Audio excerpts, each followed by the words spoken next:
Hey, what's up guys, Will here for GSM Arena. When you think of a Samsung phone, a battery champion is probably not what comes to mind. That may be about to change though with the new Galaxy M51, which has an insane 7000 mAh battery.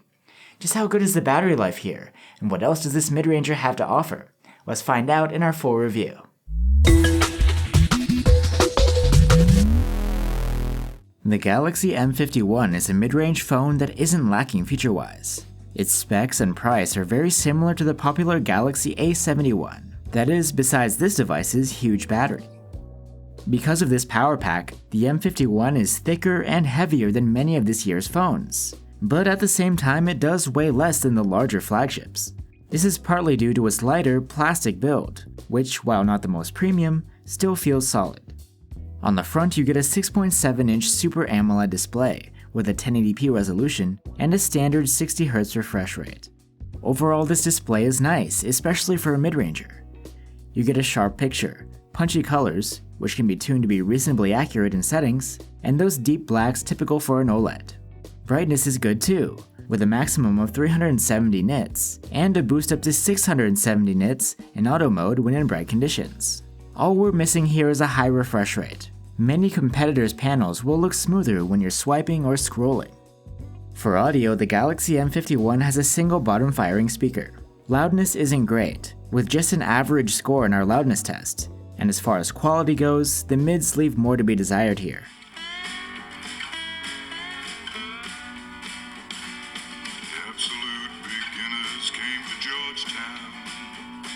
But you do get a traditional 3.5mm jack, and with headphones plugged in, there is support for FM radio. Now let's dive into the Galaxy M51's most unique feature, its battery life. Its 7000 mAh power pack is the biggest we've seen in a mainstream phone.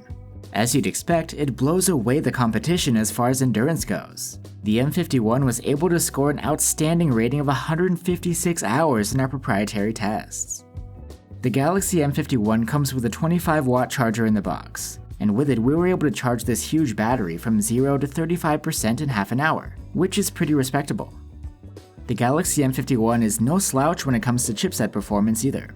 It runs on an upper mid-range Snapdragon 730G chipset, and in benchmarks, performance is on par with devices such as the Galaxy A71 and the Poco X3. It's not the best mid-range chipset you can find out there, and you don't get support for 5G connectivity. But the Galaxy M31 has plenty of power for running your everyday tasks, as well as gaming. The phone's interface is Samsung's latest version of One UI, running over Android 10. It's quite smooth, and gives you a similar experience to other recent Samsung phones. Most functions are provided by Google's apps, though you do get a proprietary gallery app, file manager, and a Samsung web browser. One thing missing here that you'd find on most other Galaxy phones is an Edge panel for shortcuts, though this isn't the end of the world.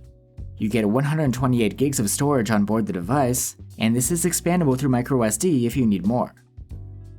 Waking up and unlocking the Galaxy M51 can be done with a side-mounted fingerprint scanner. You don't get an under-display one like the Galaxy A71's, but it is fast and reliable. Now on to the Galaxy M51's quad camera setup. There's a 64-megapixel quad Bayer main camera, a 12-megapixel ultra-wide-angle cam, a 5-megapixel macro camera, and a depth sensor.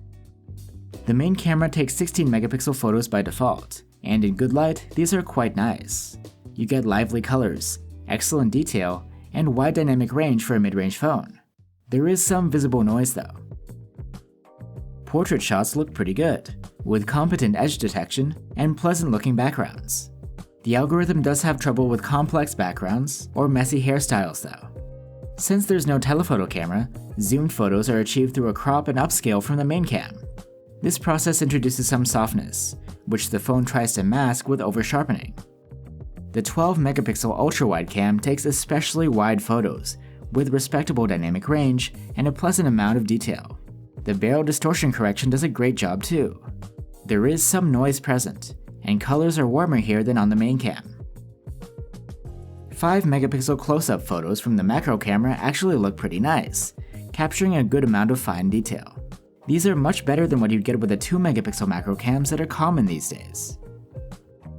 In low light, photos from the main camera are decent, with above average quality for a mid-ranger. There is well-preserved detail and good dynamic range, and colors aren't bad. There is plenty of noise though. Turning on night mode introduces a slight crop, so you end up with 12 megapixel images. You get a lot of restored detail and highlights here, but there isn't such a dramatic improvement in shadows. Low-light photos from the ultra-wide are rather soft, but if the scene has enough light, you can get a usable image with decent detail and wide dynamic range.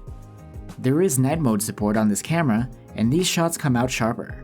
Like on the main cam, this provides a nice improvement in the highlights, but here you also get a noticeable lift in the shadows too. The Galaxy M51 has a 32 megapixel quad Bayer front-facing cam, and selfies come out at 12 megapixels. These have good detail and wide dynamic range, and faces come out well exposed. Skin tones can be hit or miss though, depending on how well lit the scene is. Videos can be recorded with the main camera and up to 4K resolution at 30 FPS. This footage is very good, with excellent detail, low noise, reasonably wide dynamic range, spot-on colors, and natural-looking processing. The ultra-wide cam can also shoot 4K videos, and these have warmer colors than the main cams. There's good detail for an ultra-wide, but there is some visible noise. Electronic stabilization is available on both cameras, and it smooths out handheld video reasonably well. We did notice a bit of a jello effect from time to time on the main camera though. So that's the Samsung Galaxy M51. You get amazing battery life, but that's not all. The rest of the package is quite solid too. There's a competitive chipset, a nice looking AMOLED display, and the cameras do a great job for the money. There's actually not much to say as far as downsides go. We weren't too impressed by the speaker quality, and Samsung doesn't support a trendy high refresh rate on this display. However, these things are easy to look past, especially at this price.